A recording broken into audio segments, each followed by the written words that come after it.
you so much. Again, my name is Ken Budd. I am your host today. I am a longtime health writer for publications such as the Washington Post, the Atlantic, and AARP.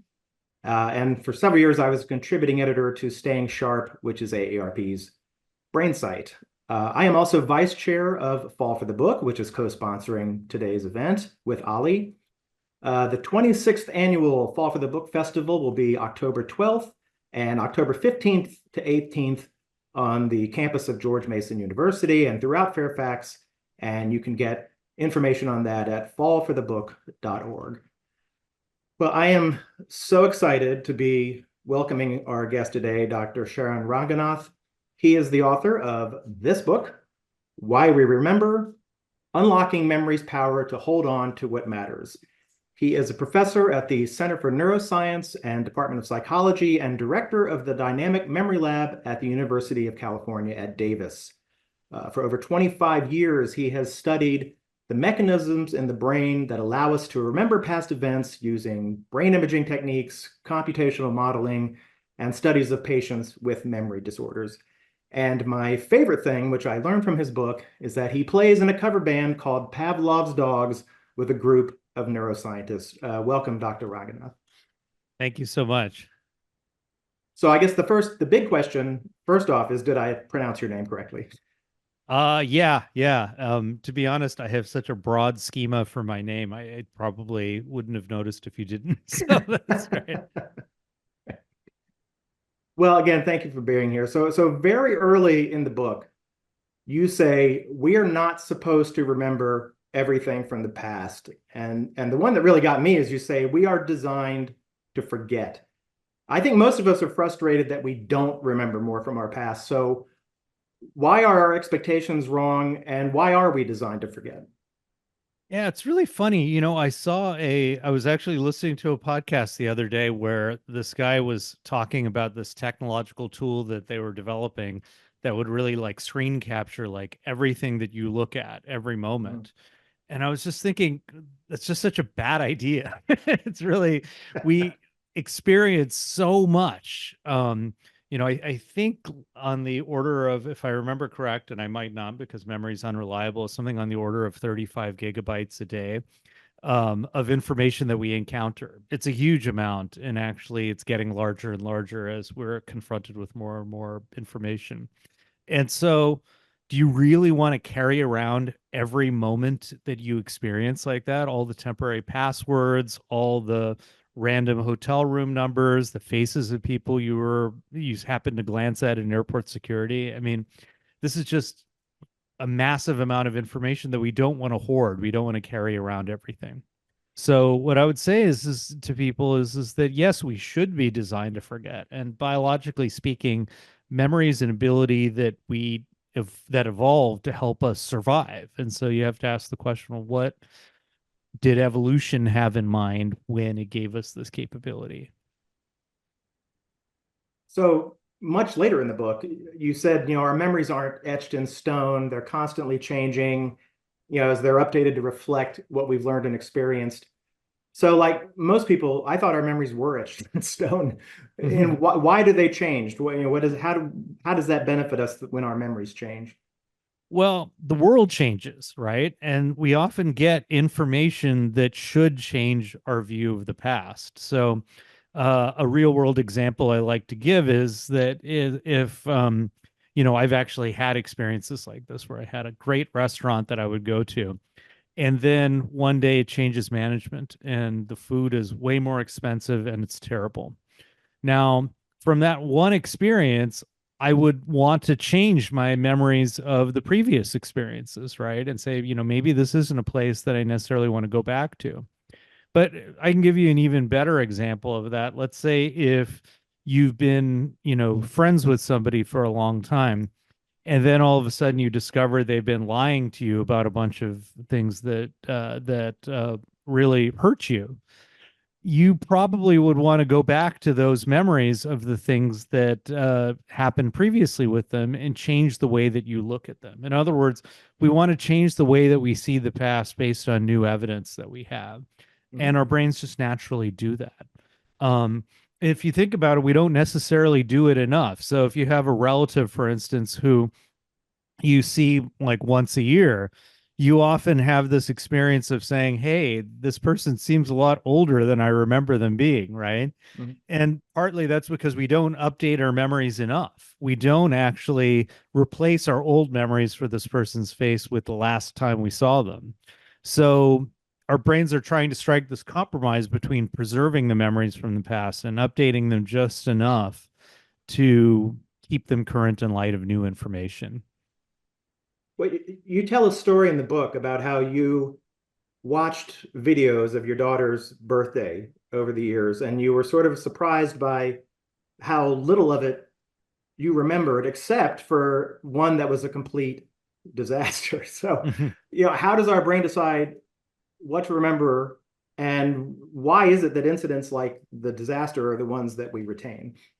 Well, there's so many reasons why a something might not be remembered, but one reason is often that our memories are basically blurry and can't be distinguished from other memories of similar experiences, right? So if you think about the things that we forget most often, there would be things like where did I put my keys, where did I park my car, and the problem is those are repetitive events, the things that we do all the time.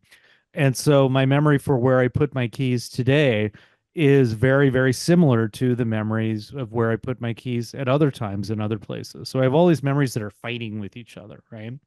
Uh, and so to have a memory that is really going to cut through, you need something that's very unique and distinctive.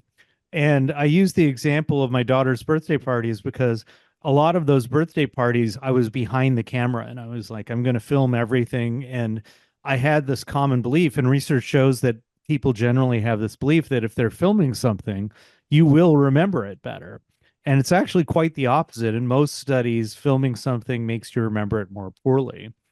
And so that one birthday party that I definitely do remember is one where I wasn't filming and I was totally responsible for everything. And it had all the hallmarks of a thing that would be remembered because it was very emotionally engaging, and there was a lot of surprises and a lot of fear at times. And so all of those emotions, the attention that you're putting in when you're responsible for something, gives you a very focused, distinctive memory that stands out from the other experiences that you've had. I believe you compared that party to Lord of the Flies as a That's right. yes. Well, for many parents, I think if you've ever organized a child's party, you give the kids enough sugar and it descends into Lord of the Flies. So with the camera, I think we've probably all experienced this when we travel. You go to a national park, there's this amazing view, and you see someone take a selfie and leave. So from what you're saying, it sounds like if we really want to retain memories, we're better off putting the camera in our back pocket and really being in the moment. Is that correct? For the most part, yes. What I would say is that pictures can be very valuable memory tools if you use them appropriately. So if you keep your camera, you keep your phone in the back pocket, but then something very unique is happening, something that will remind you of the moment. That's a good point to take a picture. That's a good point to just take a picture of something that will be a little landmark for you in memory. It'll be a lifeline that you can use to pull up all the other things that happen. So I think if you're mindful and selective of when to take a picture and what to take a picture of, it can actually be very memory enhancing. And then if you go back to those pictures over and over again, it'll be even more memory enhancing. So, for instance, if you're at a concert, don't just hold up your phone and record the whole thing, but experience the concert. And then if there's some moments there that are like, wow, I really want to capture this, then mindfully capture just those moments. So, in other words, don't do it mindlessly, but really do it with an eye for what it is that you want to take away from this moment. So at one point in the book, you talk about, uh, we're all bombarded with information. So does all of that clutter or just multitasking, the distractions, the barking dog, the blaring TV, does that affect our ability to remember things? It totally does. And it does for a number of reasons, but one of the biggest ones is it saps our executive function. So executive functions are these abilities that I think many of us feel we lack in modern life, right? The ability to tune out distractions, the ability to stay on task and stay focused, and the ability to slowly reason and make decisions and so forth. Now, when we have a lot of things going on, like I'm getting alerts on my phone, I'm getting alerts on my watch, I'm getting like, the dog's barking. You have a kid at home who's like saying, "Hey, did make me a snack?" Something like that, right? All these things are grabbing your attention. And so what happens is every time your attention shifts from one task that you're doing, like let's say, okay, I'm trying to bake a cake or something, or I'm just walking in the door and I have to place my keys somewhere, right? What happens is that every time we get those distractions, our attention shifts away, and then we use up some executive function to shift back to what we were supposed to be working on. So that takes time. It takes up my attentional capacity. And it has two effects. One is every time we shift, our memories fragment. We get a little bit of A, a little bit of B, a little bit of A, a little bit of C. And so we end up with all these little shards of memory rather than one cohesive memory of what we're doing. But then the other part of it is every time I shift back to whatever it is I'm supposed to be doing, I'm now catching up. My brain has to use up executive function just to get back on what were we talking about again? What was I doing again? And I think, I don't know about you, but as I get older, this happens to me all the time. I was like, wait, what was I doing? It was only 1 minute ago.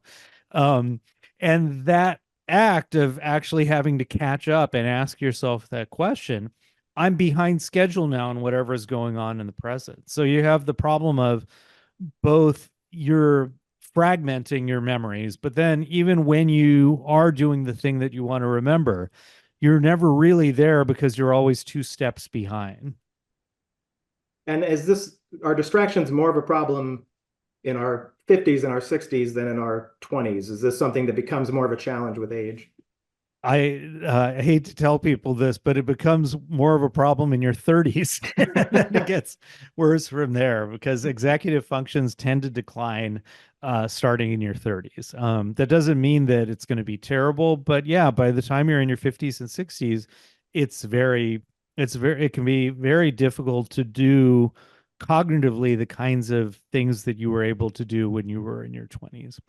And so that makes it just much more important to try to maintain memory hygiene around you, to reduce the number of alerts, to try not to multitask, to try not to do the things that sap your memory. I was told by a neuroscientist once that none of us really multitask, that we think we're multitasking. Is that true? Is it a myth? You might have talked to my former bandmate or my Pavlov's dog's bandmate Earl Miller. That's exactly right. So what happens is that when you feel like you're doing two things at once, what you're really doing is switching between those two things. And every time you switch back and forth, there's actually a cost in that. So you're never really multitasking. You're just doing two tasks kind of badly at the same and switching back and forth between them.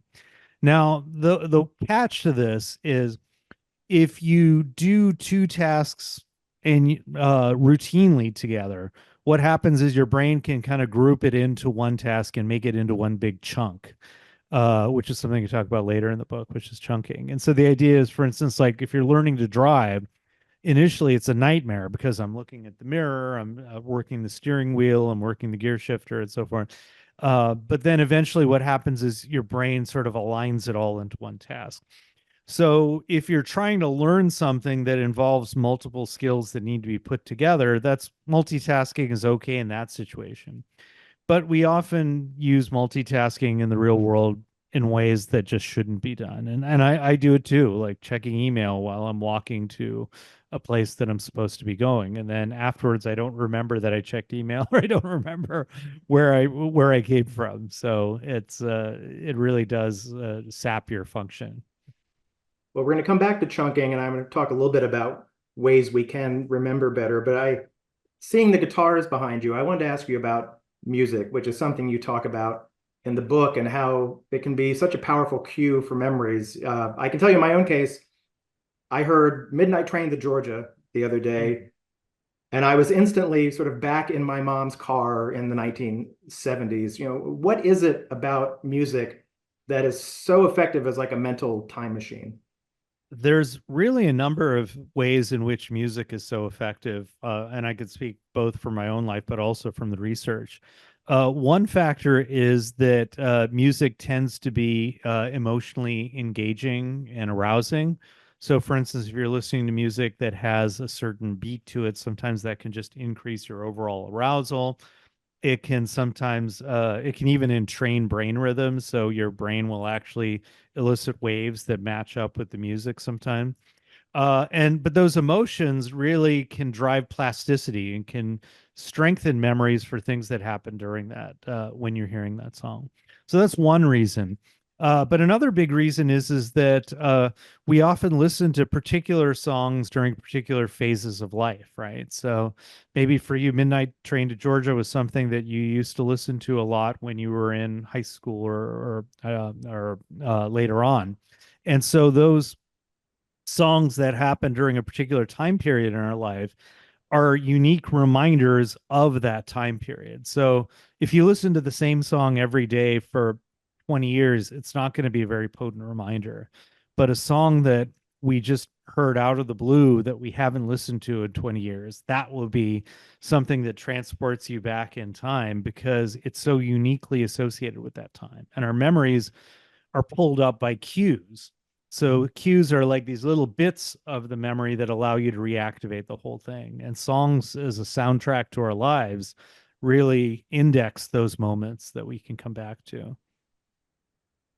Well, I mentioned a song from the 70s, which clearly indicates how old I am. So, we associate aging with mental decline, but has the older brain gotten a bad rap? I mean, okay, it's harder to learn languages, but do parts of the brain remain robust as we age? The older brain has definitely gotten a bad rap, both because people I think have very large stereotypes about what the older brain is, that it's one thing, but also because memory is not a single thing. And so, for instance, we know that your knowledge about the world, which is what we call semantic memory, like the facts that you have at your disposal, that doesn't change. You don't lose that knowledge as you get older. What you start to lose is when your executive functions are declining, you don't necessarily have the ability to pull up those facts when you need it. But that's not forgetting. That's just you can't find it when you need it. And so often what happens is we won't be able to pull up that fact, but then an hour later it just effortlessly pops into our head. Very frustrating, but you're not losing that wisdom that you've accumulated all those years. Where you do often have a loss, and this is on average, is episodic memory, which is our ability to form unique memories for new events that take place. So people who are older will often be able to remember distinctive events from their distant past, but things that have happened like a week ago, they're not as capable of remembering all the details of it. And there's a whole lot I can get into to follow that up, but that's the basics. I think one more thing I'll just say real quick is that as we get older, we tend to get more optimistic on average in our views of the future and our views of the past. And so, one thing that's actually very nice is for many people as they get older, their memories become more of a source of positive emotions for us. And so, I think that's a very good thing that happens with aging.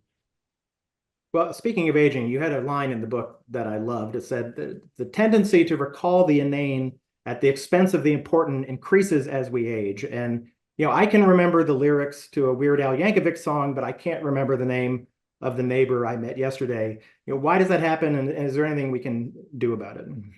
Well, one reason why it happens is that our ability to focus our attention declines as we get older. And so things that are grabby or things that grab our attention will be the ones that we tend to remember the most. So the Weird Al Yankovic song, that's kind of funny. Oh wait, that's a spoof of Beat It by Michael Yeah. Jackson. And so once you engage in once that song grabs you and you start to think about that, then it becomes quite memorable. But on the other hand, these things that are more everyday mundane, we have a lot of trouble with. And so what I tell people is my general suggestion for improving memory, because there's always different strategies for memorizing names versus remembering a doctor appointment versus, making your way around a new town. But the thing that I always tell people is remember that memory is based on cues. And so think about the cues that you will need to try to pull something up. Because the Weird Al Yankovic story is a good example of something where once you see Weird Al's hair or something like that, it can just activate the memory. It just is Right. so unique, it just pulls it up. And so we can do that fairly, easily with other kinds of more mundane pieces of information, just by being able to create a little mental image for those of us who are good with imagery, or for just even making up a little story to ourselves of things that we would want to remember later on. So you can make up a story to link up somebody's, face with their name and their occupation and kind of put it all together. So the problem is this all takes time and it Right. takes a lot of executive function. So first of all, give yourself a break because you're going to be a little bit worse at this as you get older. But also try to just, do one thing at a time. Don't try to you accept first of all that you're going to have trouble with somebody's name and give yourself the time to actually try to remember the name. Don't go right into the conversation after they introduce themselves. It's okay to be like, okay, so I'm bad at names, so maybe tell me something about yourself that I can use to try to remember your name. And actually engaging with that person can be a good way of giving you more information that you can use to build a rich distinctive memory. So that's kind of a good entry point into talking about some of the things we can do. And you mentioned attention, and you talk in the book about intention. And I think the idea being that I don't remember where I put my keys because I wasn't focused on where I put my keys. Is that kind of what you're getting at? And what are some ways to be more to embrace intention as a way of improving memory? Yeah, exactly. So I bought this or I got this watch for Father's Day from my daughter, and I resisted smartwatches for a long time. And as soon as I set it up, every time I got an email or a text message, my wrist buzzed, and it just like completely grabbed my attention every time that it did. Now sometimes you want that, but most of the time you don't. And so intention is the ability to focus attention on what you want, as opposed to having your attention grabbed by something that's just salient in your environment, something that's loud, something that's shiny, something that is interesting. Those are the things that really make it difficult for us. And so, um, I think part of the issue though is that we assume that we should remember everything. And so part of it is starting off with an intention of what do you want to remember in the first place? How many of us in the heat of the moment when you're meeting somebody really tell ourselves, okay, I'm likely to forget this person's name, and my intention is I need to memorize this person's name. Now, you can look up on the internet 1,000 great strategies for memorizing names, and my book has some, but there's lots of them out there. But if you don't take that moment of intention to actually mobilize the strategy, you're not going to do it. And so, these are things that you can cultivate as habits if you go in repeatedly and you practice these kinds of memory strategies. But really, it starts off with having an intention for what you want to take away from an experience in the first place. And some of those strategies you talked about, stories and things like that. It's also if the woman next door is Claire and I say to myself, "Oh, Claire the bear" or something, is it Claire that's Bear, the sort of yeah. thing you're getting at, right? Rhymes, little things that'll help it stick, correct? That's correct. That's exactly right. Yeah, yeah. Claire is very caring, so we'll call her Claire Bear. Uh, that's Right. exactly it. So, those mediators then give us something bigger that we can latch onto. So often it really helps to be able to take something that you're trying to memorize and attach it to some knowledge that you already have. Similarly, if you know that somebody has a particular job, knowing their job can actually help you remember their name. Knowing some fun fact about them can often help you remember their name. It's not going to be a 100%, foolproof way of doing it, but the more pieces of knowledge you have to put together into a big picture, the more threads you have to pull on to be able to get back to that original memory. And you mentioned chunking earlier. What is memory chunking? How does it work? Take us through that. Well, so if you look at memory experts, these people who will memorize pi to the 10,000th digit or memorize a whole, deck of cards or something like that, they're not, it's not that they're memorizing more than you're capable of memorizing. It's that they've taken this massive amount of information and actually reduced it into something that's manageable and digestible. So, and I would argue most people on the Zoom call, if not everyone, does this all the time without knowing it, right? So, what I mean by this is people who are experts in chess, they can memorize entire sequences of moves on a chessboard, which is just a massive amount of information. People who are fans of soccer will often be able to take a massive amount of information of all these players moving in real time and reduce it into a certain number of plays and a certain pieces of information about the players that capture the essence of everything, right? People who are memory experts just develop particular skills to take things like a deck of cards and reduce it into a little story that they can tell themselves very quickly. And so chunking is basically being able to mobilize the knowledge that you have to reduce the amount of information that you actually need to encode into memory.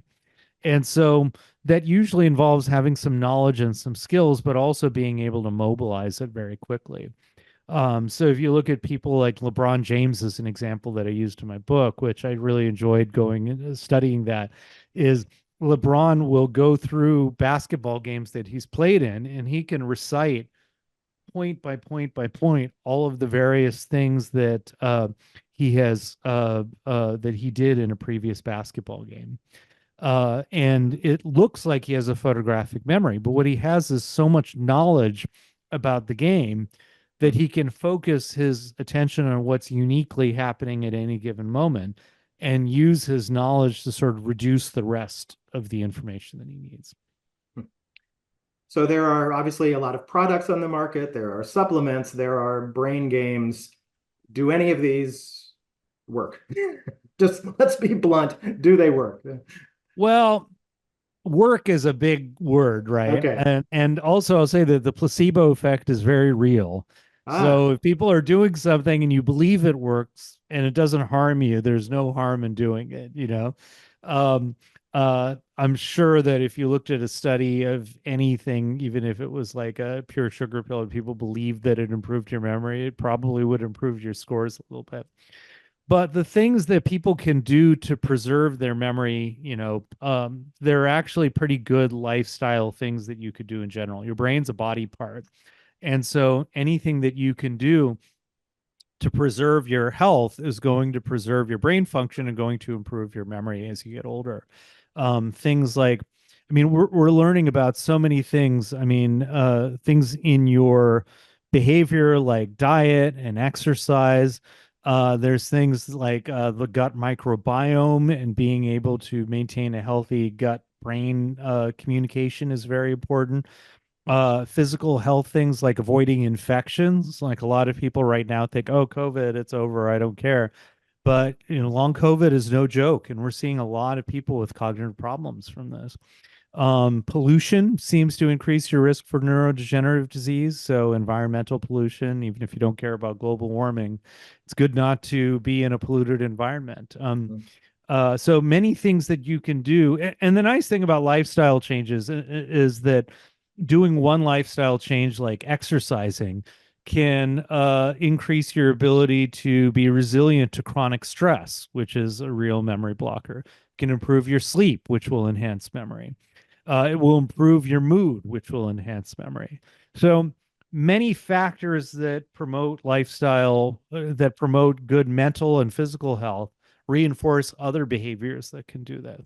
And just to give you an idea, there's a study that was done of 30,000 people in China, And they identified six of these lifestyle factors. They included diet, exercise, social engagement, and three other factors that I can't remember off the top of my head. But what they found was people who engaged five or six of these lifestyle factors, when you followed them up over a 10-year period, maintained almost twice as much memory functions as people who only had one or two of these factors going for them. Hmm. So if I could tell you, hey, here's this pill that you can take, and it would have all these terrible side effects, but you'd probably, retain almost twice as much memory capabilities in 10 years. I think many people would consider taking it. Mhm. But now I can tell you, okay, here's some things that you can do that will improve your quality of life pretty soon, and it will help you retain your memory abilities. I think that just seems like a great deal, and people should really go for it. Mhm. When you talked about positive activities, sleep, diet, exercise, are there negative activities that can affect our memory? In the book, you talk a little bit about alcohol. Are there things like that that we need to be careful with? Well, definitely alcohol, definitely chronic stress are two biggies. I'm trying to think of, and uh, I guess I would say, and of course, like again, sickness. People really underestimate physical sickness and how bad that is. Anything that's affecting your sleep, like insomnia, triggers, would be things to avoid too. Um, uh, but chronic stress, I think people don't quite. I think it's important to understand the difference between like a moment of stress, when it's like, oh, I'm about to come on to this live event. I'm stressed out about this, versus something that's like a chronic stressor, like I'm in a bad relationship, I'm in a toxic work environment. And these are things that really can sap your brain function and have neurotoxic effects, possibly, really killing neurons in your brain. So those are the things I would say to really avoid more than anything else. And one last thing, and then we'll see if people have questions. I think probably everyone who is attending this today, myself included, is worried about Alzheimer's. We know somebody that has Alzheimer's. From your research, from the research that your colleagues and peers are doing, what is it telling us about our understanding of it and possible treatments for this and other neurodegenerative diseases? I think the really good news is that we're getting a much better handle on what's happening in the brain before people start to look like they have that they're demented, basically. So dementia is a point where basically people are not functional. They have such broad ranging cognitive problems that they just can't function. Before that, in Alzheimer's, you have something called mild cognitive impairment, where people really have a pretty pronounced memory problem.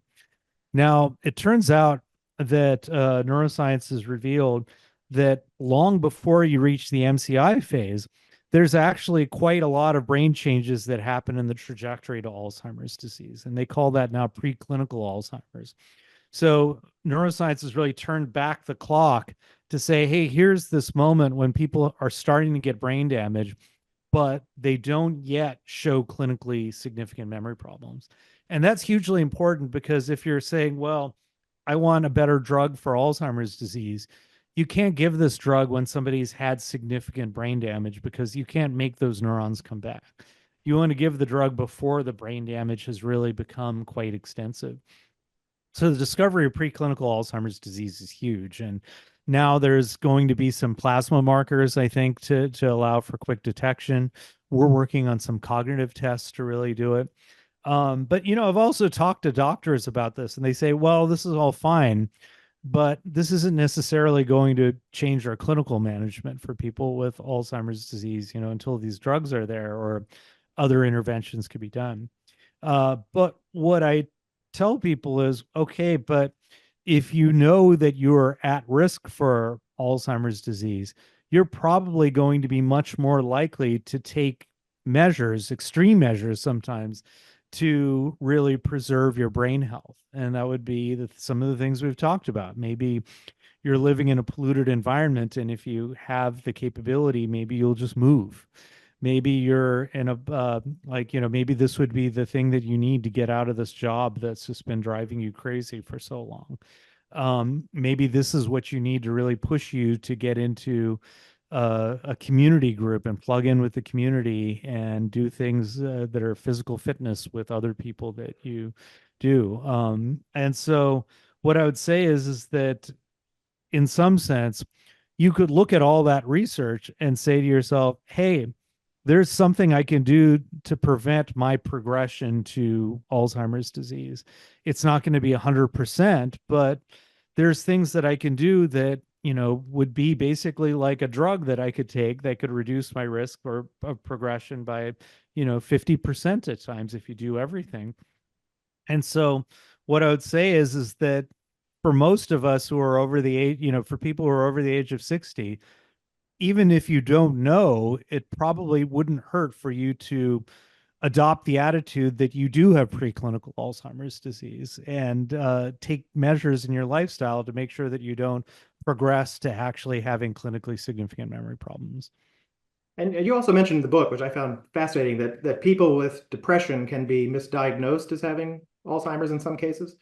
Absolutely. I've seen people who are older adults who have untreated clinical depression who are cognitively worse than people who are in the early stages of Alzheimer's disease because it has such a big effect on executive functions as well as memory.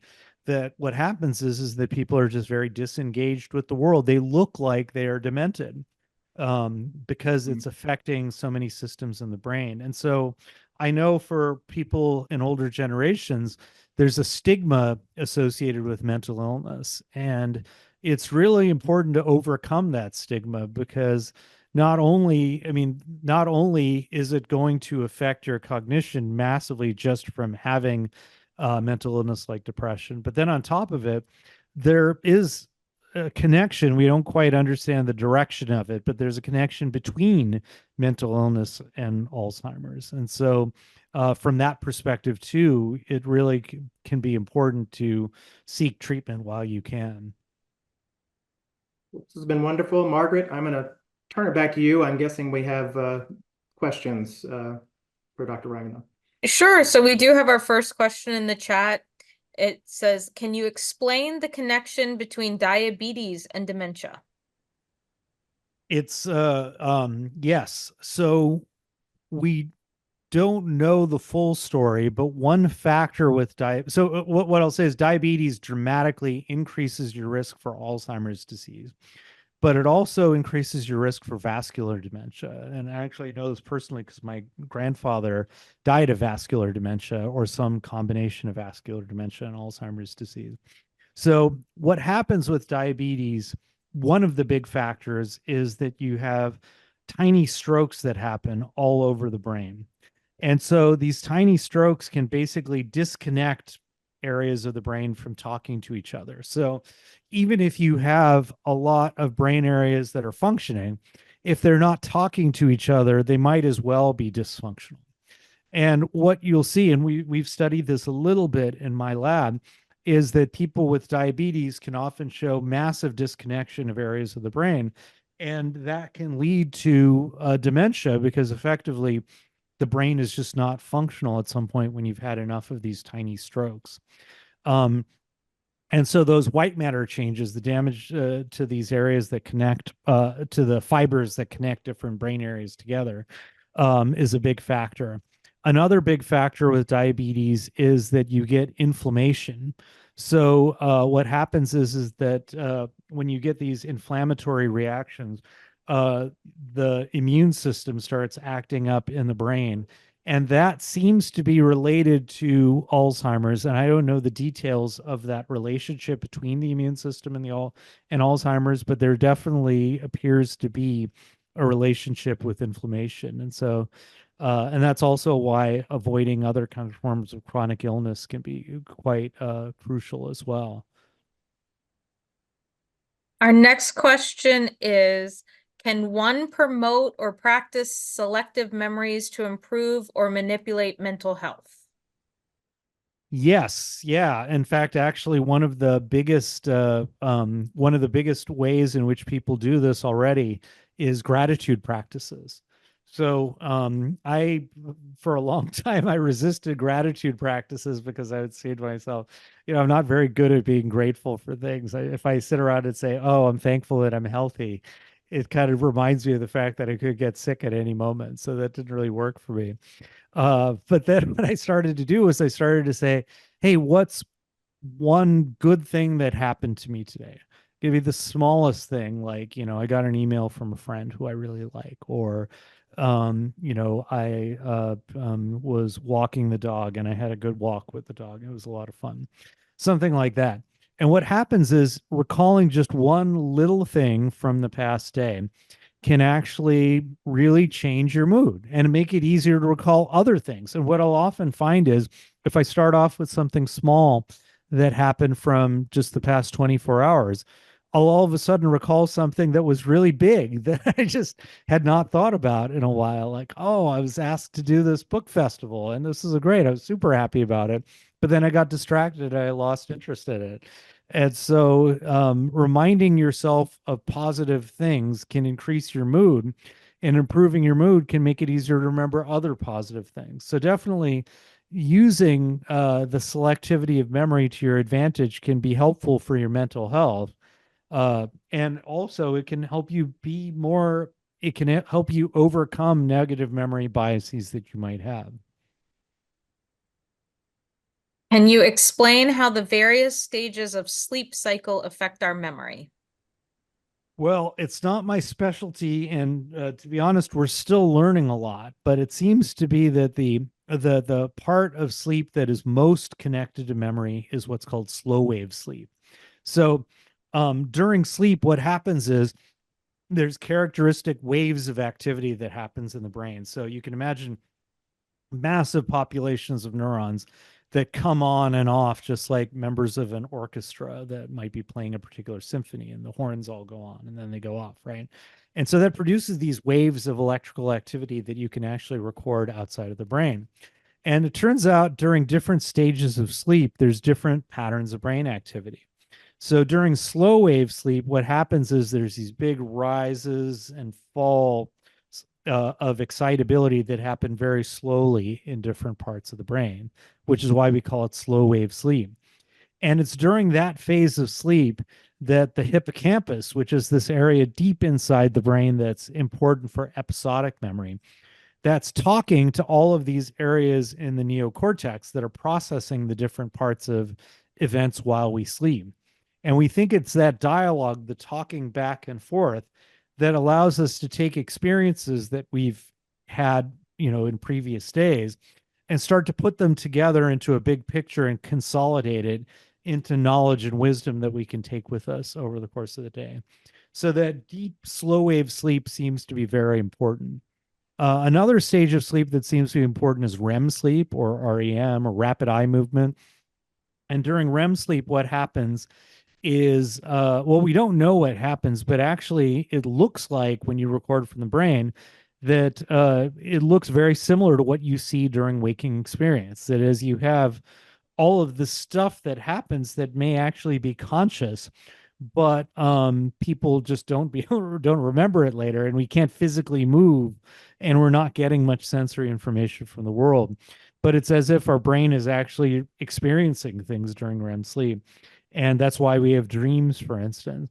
And that seems to be especially important for being able to mobilize memories that we have into things that we can do in the real world.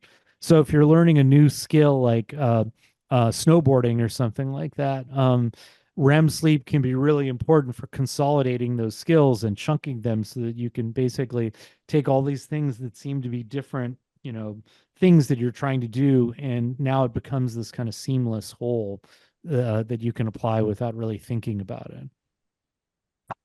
Thank you. Is there a connection between Parkinson's and dementia?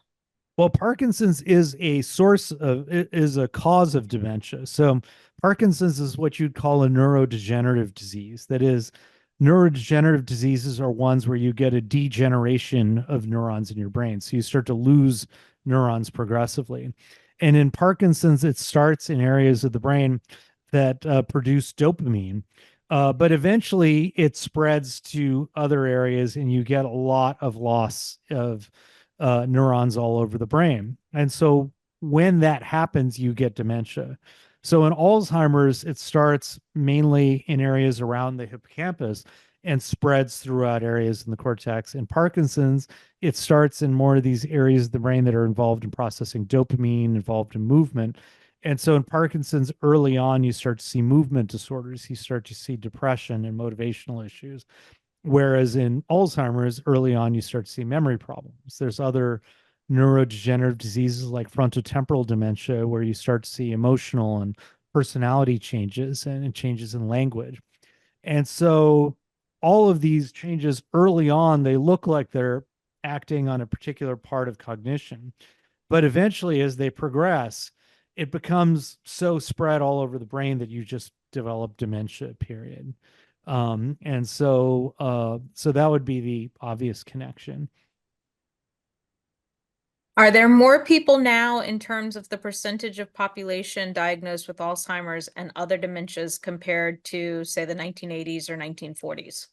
Definitely the 1940s, and I believe from the to the 1980s as well. The projections are that it's going up and up and up, and people can look it up. The National Institute of Aging is the latest statistics on this, but it definitely is increasing.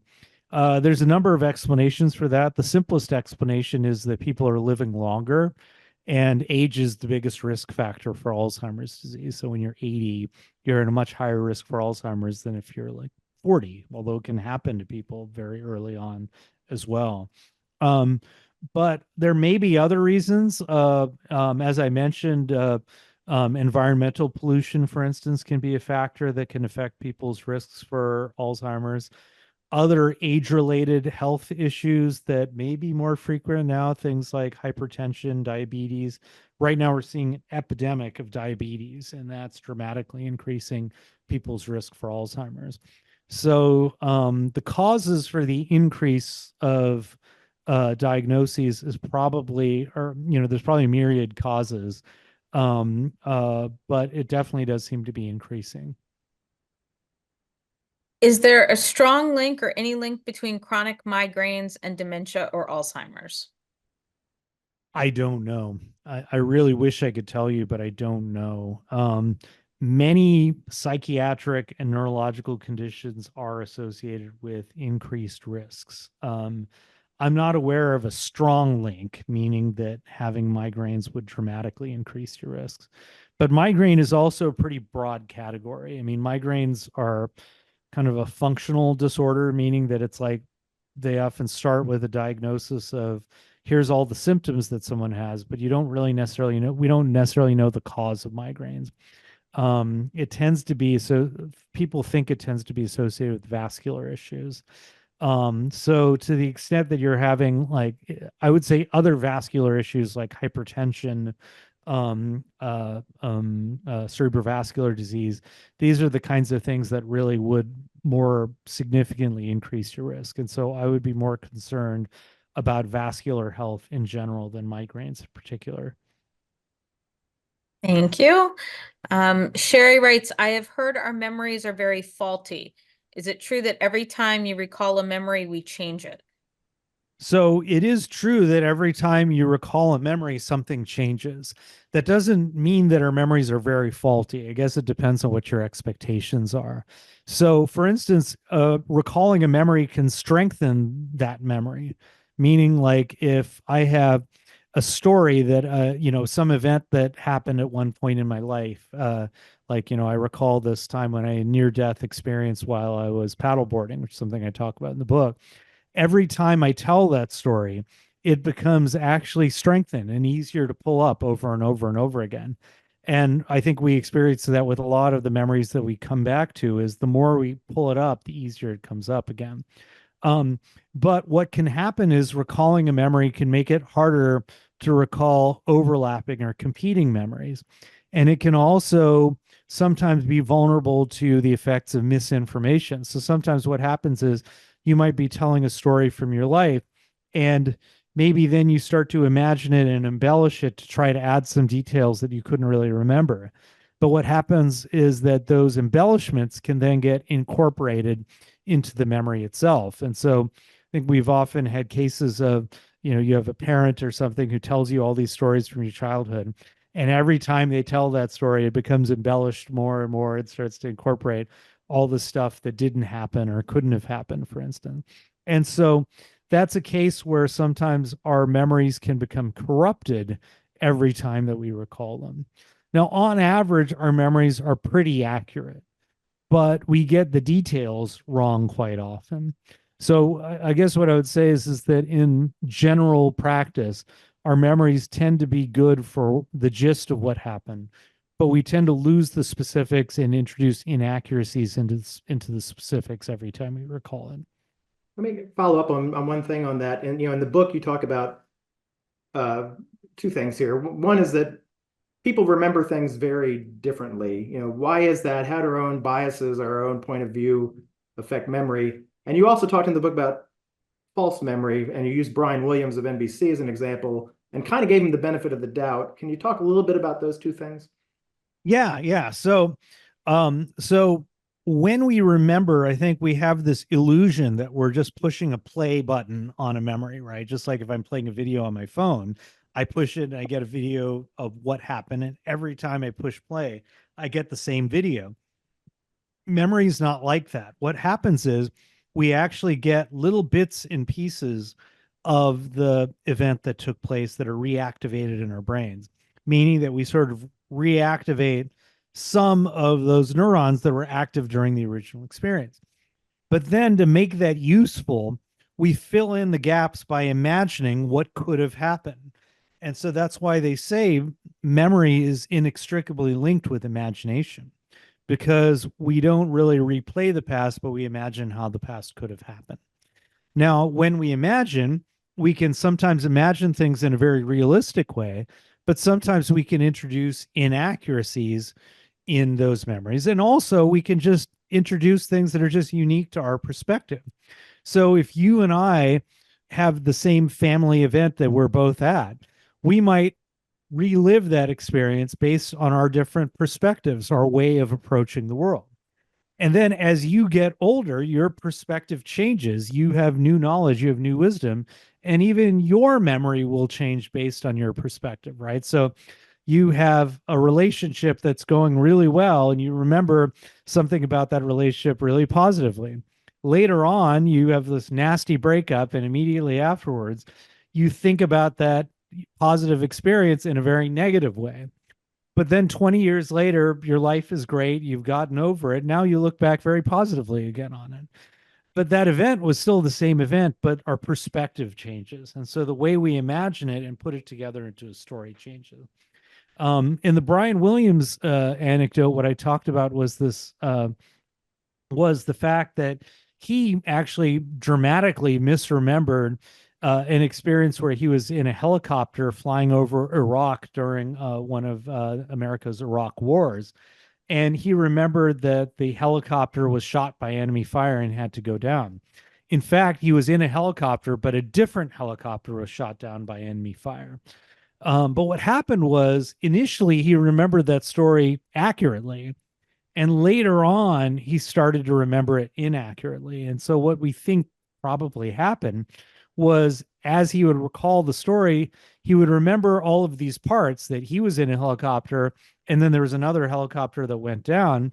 But maybe as he's imagining this and he thinks of himself as this heroic reporter, he starts to mix up the two and lump them together into one part of the story, which is that he was the heroic guy in the helicopter that crashed. And again, the elements of the story were true, but it's the totality of the story that was false. And that's because he was introducing this imagination and then updating the memory and embellishing it more and more every time he told it. Thank you. We have a question. How does muscle memory fit into this? Well, what people call muscle memory tends to be what memory researchers would call skill learning or procedural memory. It's basically learning that happens through trial and error in our movement system for in our motor system, for instance. So if I'm learning a skill, like I'm learning how to throw a baseball or something like that, I'm trying to learn how to be a pitcher. Initially, I'm trying to think about all these things like, or golf's a great example. I mean, there's a zillion things that people will tell you in golf, try and keep them all in mind. But eventually what happens is through trial and error, your motor system starts to pick up the differences between what you're trying to do and what you actually do. And through that error driven learning, it starts to repair the memories so that eventually your brain has a very strict motor program for how to do things in the way that you want to do them. And that's what you call muscle memory. And the reason why we think of it as muscle memory is because once you start to think about it and analyze it too much, you actually slow it down and you add a lot of baggage. So that's a case where actually using your executive function can kind of hurt you, right? So it's like if you get on a bike and you consciously think about what do I do when I ride a bike, it's actually kind of problematic. You're much better off just letting your motor system just activate those memories without trying to throw on all the baggage of episodic memory and slow things down. Do memories increase or decrease dopamine and or serotonin? The relationship between these chemicals, which we call neuromodulators like dopamine and serotonin, are very complicated with anything that's simple. There's never a simple story. But basically, what we know is that dopamine and serotonin are true neuromodulators. There are others like noradrenaline, cortisol, even sex hormones like estrogen and testosterone promote plasticity. They facilitate changes in the connections between neurons that allow us to remember events. And so when we have experiences that increase dopamine activity, they can often help us remember these events more vividly. And that's why, for instance, things that are very rewarding and exciting, we tend to remember better, as well as things that are scary, as well as things that are comforting to us. Those are all events that are more memorable because these chemicals increase plasticity. Does meditation help with memory? The research is kind of mixed on this, and I think part of it is that mindfulness meditation is just one form of meditation. I suspect that the effects of mindfulness on memory have been underestimated because mindfulness is not necessarily about memorizing everything. It's memorizing what's important to you, it's about memorizing with intention and using intention to guide what you do. And so I think meditation probably helps people remember in the real world because it reduces people's tendencies to zone out. It reduces people's tendencies to get distracted, and it leads people to just be more intentional about memory. So I don't think the research on meditation and memory is really far along yet, but anecdotally speaking, I would say yes, it helps memory. And it certainly helps mental health, which is very good for memory too. So I think there's a lot of indirect benefits that you get on memory as well. Richard Kelly writes, in another course I'm taking, Future of Psychoanalysis, they are talking about a new treatment for phobias using propanol that affects memory. And the researcher is Merrill Kent of Amsterdam. Are you familiar with this? Yeah. It's based on a phenomenon called reconsolidation that I briefly described in the book. So propranolol is a drug it's used for blood pressure, or it's an old drug that's been used for blood pressure. And it basically reduces emotional arousal. And so the idea behind reconsolidation is that if you can block the emotional response that comes with something that triggers that response, then in theory, you could erase that fear memory. The data on it are kind of mixed. Merrill Kent herself has done research sometimes showing that if you basically like have somebody who's a spider phobic and you give them propranolol right before they're exposed to the spider or right after they're exposed to the spider, that you can actually destabilize those fear memories and people will have this dramatic reduction in their phobia. Other studies, they don't get this effect. So it's really hit or miss. The drug itself is not a big deal. I mean, propranolol has been known for a long time, but we think that the key probably is being able to fully elicit, to basically fully elicit the memory of something while killing that fear response. And so probably it has to do with the way people go into these treatments mentally to be able to do it. So Kint's treatment is not yet really gone mainstream. I think it's really, but it's looking promising based on some of the stuff I've seen. And it probably is one of these things that it really has to be done right to work. In criminal law, the memories of witnesses are thought to not be as accurate as originally thought. Can that be because of the trauma that witnesses experience and the circumstance that they are remembering? More likely, witness testimony tends to be inaccurate for two reasons. One reason is that people tend to, people who are witnesses are often asked about the same event multiple times, and sometimes they're given a lot of leading information. So, for instance, if law enforcement is interviewing a witness and they say, was the perpetrator wearing pink shoes, or did the perpetrator have curly black hair, or something like that? So they're suggesting something to you, and maybe the witness says, well, maybe. But then the next time they're asked, hey, didn't that perpetrator have curly black hair? Then they'll remember, yeah, the person had curly black hair. But they're not remembering that it happened. They're misremembering that they were asked that question about the curly black hair and tying it up with their memory of the event that they actually saw. And so the act of being asked about this event over and over again can introduce a lot of inaccuracies. So that's one reason why eyewitness memory can be inaccurate. Another reason is that sometimes people will remember a lot of what happened, but then put it together into a story that they're actually kind of wrong about. So there are stories, for instance, of people who will, who will remember that they were. There's a famous story about a woman who was remembering being attacked by this person, and the person was actually on TV at the time in the room while the person was being attacked. And so she remembered seeing this person's face and she remembered being attacked, but inadvertently tied the two together. Another thing that we see is that face recognition can sometimes be very inaccurate. So for instance, people are generally pretty bad at recognizing individual faces of people who are of a different race. And so that's often responsible for a lot of erroneous eyewitness testimony. So those are the cases where witnesses are often inaccurate. But if somebody is saying, for instance, I've known this person for years and I was in the room and, they pulled the gun out and they shot someone, that's a pretty trustworthy memory on average. Are there connections thought to be linked between dementia and bipolar disease, or what was manic depression?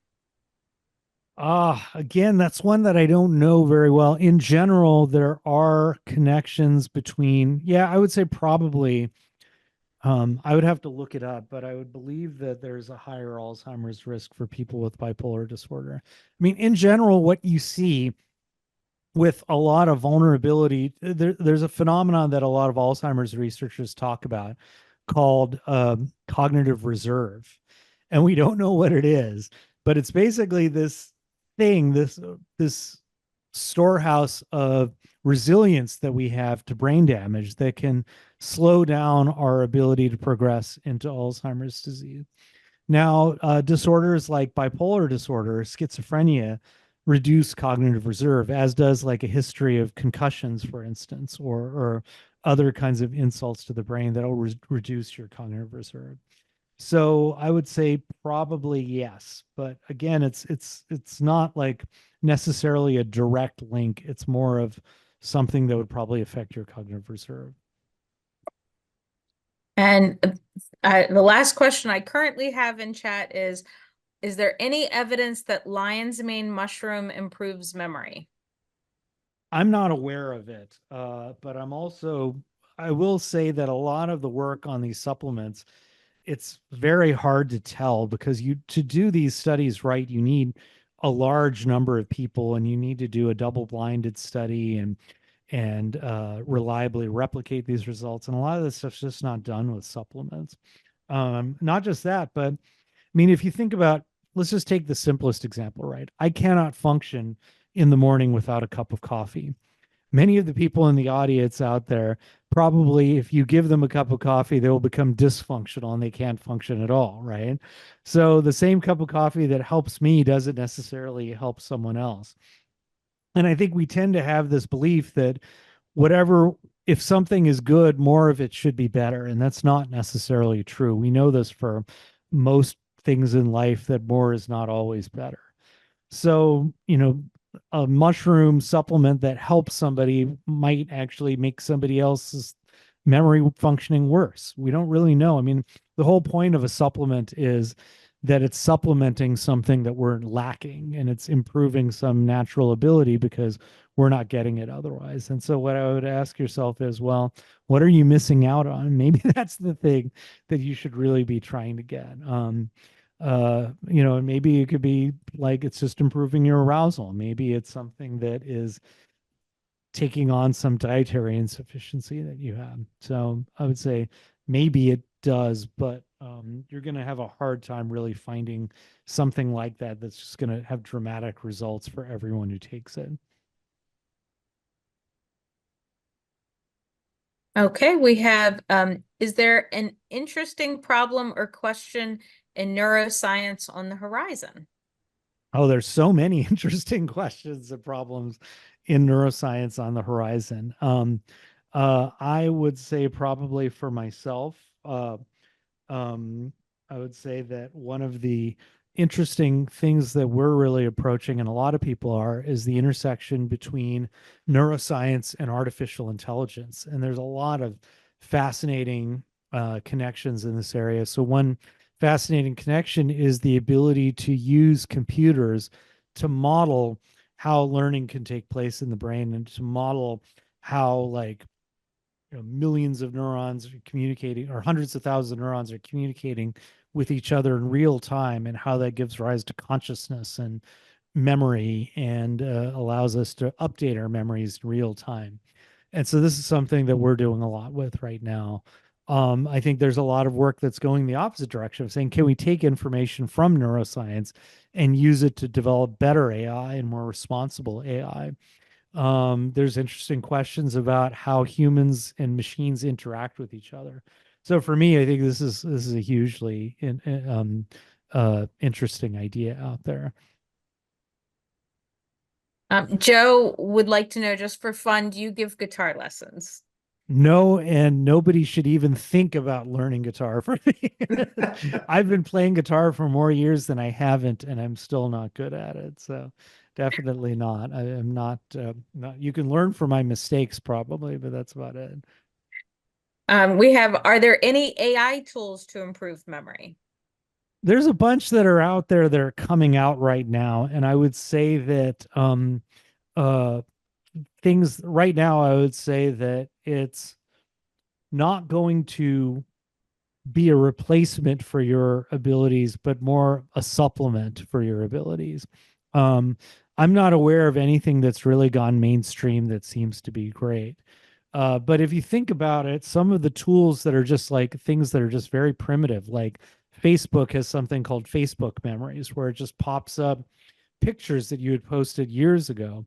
Those are great ways to improve your memory because if you have like an event that you posted pictures of, let's say 5 years ago, if you actually take a moment when you get those reminders and you take a moment to really mentally time travel and recover that memory and reconstruct it, you'll find that it will actually be more easy to pull up in the future. And so that would be the simple kind of tool I would say that you could use to improve memory. There's a lot of stuff that people are trying to develop right now with things like Google Glass or other kinds of sensors that you can use out in the world. And I think right now it's not clear. I have a colleague who's in Canada who's got like wearable cameras that she's using to improve memory, and those results look pretty promising. but I think nothing's really kind of gotten out to the consumer yet. That's really happening. I think that it's going to happen pretty soon, though. I never misplace my keys at home because I put them in one place, which is their top dresser drawer. Is minimizing options a strategy that can be effective in other ways? Yes, yeah, absolutely. Because I think the thing is that our biggest problem that we have is often because we are have to use a lot of executive functioning to pull up a memory. But if you always put your keys in the same place, you don't have to put any executive functioning. And in fact, you don't even have to recover any episodic memories. It's just a habit, right? Just like I don't have to think about many bad habits that I have, like constantly checking my phone for email. I just do it. And so you can develop good habits too, like always putting your keys in the same place. But minimizing options in general is generally a good strategy because you reduce interference. You reduce competition between different kinds of memories that you could be pulling out. So it's a hugely effective strategy in real life. Paula would appreciate it if you would provide the correct pronunciation of your last name again. Well, if you're one of my relatives, you'd say Ranganath.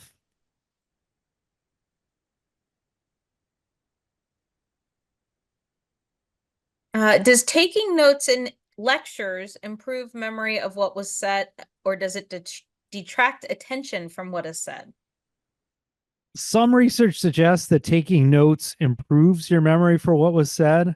Um, I suppose it can detract your attention. I think the thing is, it's not about whether you take notes. It's just like photography. It's more like how you take notes. So ideally, you want to use note taking as a way of focusing you on what is important from the message that you're trying to take notes about. So I would urge you not to take notes by literally writing down word for word what someone is saying, but instead take notes on points that you want to take away from the message that the person is giving you. And so if you write selective notes that are capturing specific take home messages, that prompts you to actively think about what the person is saying and process it meaningfully, which in and of itself will give you a better memory for it.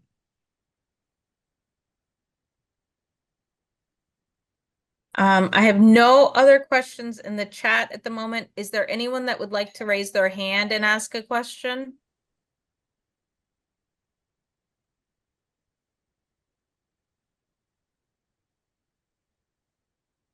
Okay.